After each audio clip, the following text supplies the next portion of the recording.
How's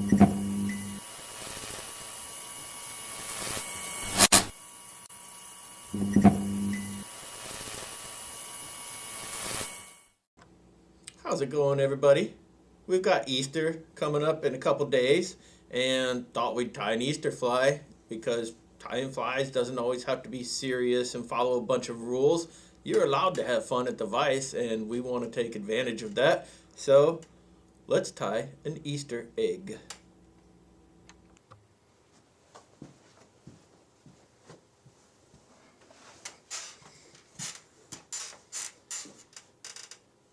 All right, in the vise, we've got an Ahrex NS110 size 2. What I'm looking for here is a strong shank. I don't want a lot of flex out here, especially toward the hook eye, because we're going to try to tie this fly in roughly 3 spacings. There will be 6 sections of material, but by the time we get into this last one, we don't want a lot of flex for tying in this McFly foam. So let's get some thread started. And for this fly, we need something really strong that's not going to break or any of that. And so I've got some Veevus 240. And this is hot pink. Now, what I want to do is tie McRoe colored McFly foam for the base, some purple in the middle, and then McRoe again at the top. And so we'll have this sandwiched effect for our egg. And the bundle size is roughly 3 to 4 segments of McFly foam. And when you're messing with this stuff, if you have too much and you have to peel it apart, when you see little fibers like these connectors here, try to leave those alone as much as you can, because that's what gives McFly foam this elasticity, so that once it's tied in properly and condensed, when you cut it, it springs to life. So all I'm looking for here is a little angle, and once I've got that, I'm going to come over it once and pull down. And now I'm going to make a second thread wrap exactly over the first thread wrap. And then as cleanly as I can without grabbing a bunch of this material, make the thread wrap the opposite direction and follow it with a second thread wrap. At this point, you can put a couple wraps in front. This thing's not going anywhere, but do be sure to put a third X in that material, and again move the thread forward a little bit and just solidify that position. At this point, if you were tying a regular egg, you'd simply grab these and pull up, get your scissor in there, make that little curved cut, and it would boom, go around, and then you shape it a little bit with your fingers. But we can't just do that. We got to do something crazy here. So I'm going to tie in a second bundle underneath for these. So if you notice, I'm going to bring my thread as though I were all ready for that next bunch, just on the other side. And here we go. Here's our second bunch. Be mindful of that hook point, not just for your thread, also for your fingers. And now, same deal. And we're going to come one thread wrap and pull down. Now, depending on how staggered you want the effect of this fly to be, you can either stay here, if you will, and work on this bunch, or you can take this thread wrap now for our second pass, and this will line it up a little better if we continue that all the way to the other side and over, and now it's lined up with our first bundle, both top and bottom. So there's my second wrap through that direction, and for this one I'm going to come through the top section. Now I'm onto the bottom. I'll do it again, and now I've got my 2 wraps going that direction. All I need is my third X wrap here, and so nice and clean. I'm going to take 1 wrap in front of everything, keep that all tidied up, and my other X wrap. Voila, nothing to it. We're a third of the way done, at least with putting the materials in. So now let's turn this back over. The one thing you do want to keep in mind here is having access to top and bottom and the 2 portions that make up the top and bottom. And this is important at the end because we're going to have to come back in and find these. So this is a much longer tag end for this material than you'll normally see when tying like a regular McFly foam egg. Alright, purple. And this will be the center of our egg. So one thing we want to do is not go too far up. Keep it as far back toward our first color bundle there. And there's my first move. Make sure you're pulling down in between each wrap. Get that second wrap on top of itself and pull straight down. Now we'll go the other direction, and the whole time you see this material wants to grab onto itself. And so all we're doing is putting another clump of it, same material in front. Just be mindful of that tendency for it to want to grab itself there. So a couple good X wraps that direction. We'll switch it, go the other direction, and a couple wraps in front. Solidified on top there. Looking pretty strong. I'm going to make one more pass. I don't like where that's sitting right there. All right, now I'm happy. There we go. Much better. And turn her over. We'll just repeat it again. Nothing crazy here. Just take your time, be patient. And if you've not worked with McFly foam, well, it's an interesting product. Some people love it, some people hate it.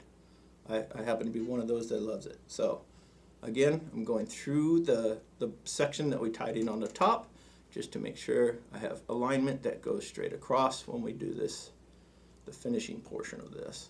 And this is the tough part here. Take your time, work that thread through. Don't catch any of that excess material. Avoid that as much as you can. And let's get another one through there. And this is definitely an exercise in patience as far as fun flies go. All right, so now I've got my thread back to the front. I'm going to make one final X pass here. Really work it in there. You want, again, your thread to go on top of thread. If you're constantly grabbing new material on each pass, you won't get that spring effect when you trim off this McFly foam. All right, really going to work that thread back to make sure none of this is creeping on me. And now we just have two more sections of this McRoe color, which looks a little peachy, and we'll be done and ready to trim some eggy goodness. Again, right on top, first pass, pull down, solidify position. Second, right on top of the previous. Switch it the other direction. Again, be mindful of all those pieces you have tied in already.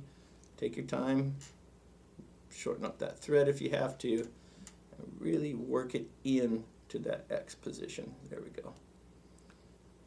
You don't want your fly foam slipping and sliding any direction, be it forward or back, or slipping around the hook shank. None of that's a good option. You want it to stay where you put it. One final X wrap here. We can turn this guy over and finish the bottom portion. There we go. So that's actually our bottom, and now we'll switch to the top. And again, I'm going to manipulate that thread through the bottom first, and now I'm ready to receive, if you will, that top portion of McFly foam. Everything's out of the way. Woo-wee. Talk about using up all that hook shank. I love it.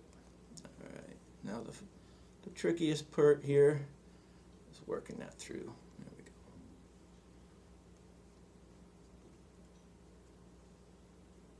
And I want a couple thread wraps in front there, so I'll pull everything back. And now my last solidifying X wrap.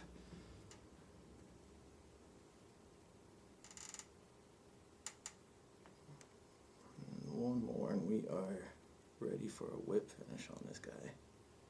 All right, there we go. About as good as that's going to get. So get all that pulled back. Definitely crank down on that thread head. And we don't have to go crazy here. Just a couple wraps for that whip finish. And you will learn some new ways to use your fingers if you tie this fly. There we go. At this point, if you want to touch that with a little head cement, by all means, go for it. But now that we have everything tied in, what are we going to do with it? This does not look like an egg. It looks like a mess of McFly foam goodness. but here we go. So let's grab our scissor, get some of this out of the way for now. Let's start with that very first clump that we tied in. If I were trimming an egg, of course I'd get nice and neat down here by the shank, but we're tying a giant Easter egg. So I'm just going to pull up and make that first cut here. This gives me a rough idea of what the rest of the body of this egg will look like, so to speak. And so as I go to the bottom, all I have to do now is not cut anything smaller than the first cut. If I can do that, it will leave me all the material and then some that I need for that final trimming, if you will, to give the egg shape and all that good stuff. And this is where you really get to become picky, and you will find the beauty in this egg if you are the beholder. So take your time. Same thing on the purple. Top cut. As you can see, these are not beautiful cuts here. We're not ending up with that finished poof. But that's okay, because we're tying something crazy here. Doesn't always have to go the way we think it will. Alright, a couple more cuts to go here and we can start shaping up this egg. And pull and cut. And the last two on the bottom here. So situated, pull up, cut. Voila. Alright, so at this point, get your fingers involved a little bit and manipulate some of this foam. It needs to spread out both from the top to the middle and from the bottom to the middle. Once you've done that, you'll have a little bit more of a consistent feel to this, and it's not as daunting as it is before you fluff it out. Alright, now I'm switching over to a hair scissor. And so what I'm thinking is, I've got my hook point back here, and so of anything I would probably tie some mono in here and suspend this egg. So this will be my top, which if you look at how an egg sits, the top is a little bit more slender than the base or the bottom. And so keeping that in mind, just going to start making some angle cuts here to rough this out a little bit. And at this point I'm going to keep trimming, but we'll probably speed this video up because this will take a while. And for all of you at home, this is the time, don't feel like you have to do all this at once or any of that. Take your time. This is supposed to be something enjoyable and fun, and not necessarily what everybody else is doing on a day off or whatever day you decide to tie your Easter eggs.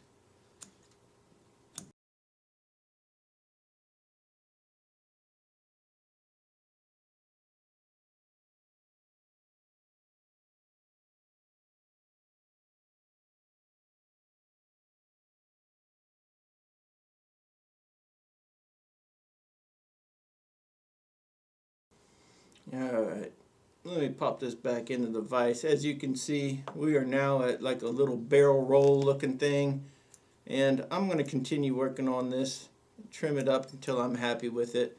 But I think you guys have the idea. I hope you'd give this a try. Just another way to maybe look at tying flies a little bit differently. Maybe sub in some materials you wouldn't normally use. Don't be afraid to try something new. So hope you guys enjoyed this one. Be sure and enjoy your holiday weekend this Easter, and we will see you guys on the water.